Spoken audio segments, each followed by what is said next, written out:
Most people on the earth have resentment towards the blessings of others. Let me repeat.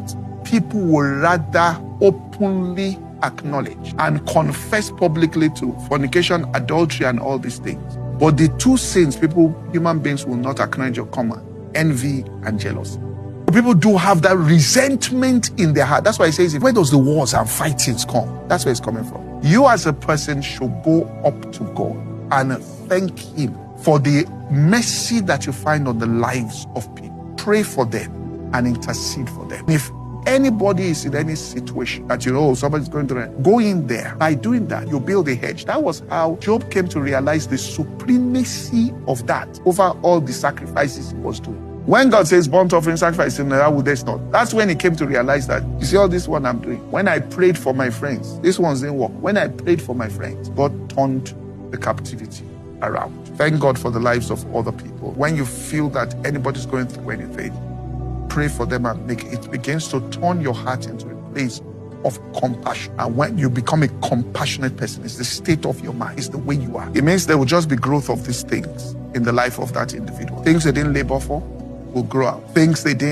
will suddenly grow. So it is important that you as a person, this is where this compassion comes from as a person. This is the dynamics of life. You are not doing this to win favor from anybody, to manipulate anybody. Because the Samaritan wasn't going out on evangelism.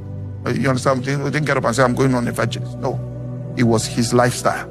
It was, as he was going, he met somebody and said, let me reach out to this person. It's something that is in the heart of the person. You don't get up and say, I'm going to defend. That's how divinity came. David, you see, David's brothers were about the fact that you are doing this out of arrogance. But David was for real, because when the lion came for the sheep, David protected the sheep. When the bear came, David protected, which means he was a compassionate. Even for the animals, he stood up for them and fought and risked to get them out. So when Goliath came out, he said, it's not about me. I did this for my sheep. I did this for animals. How can this uncircumcised is for the people? That he cannot bring the nation of Israel into bondage. If the lion could not bring my sheep into bondage, this one will not do it. He thought he was haughty and was doing from a point. And that's why his person who is making intercession that way and praying all that prayer and thanking God and doesn't have any resentment towards any person, that's the real deal. And it's not doing it for anything but out of that overflowing compassion that is inside their heart for the Lord.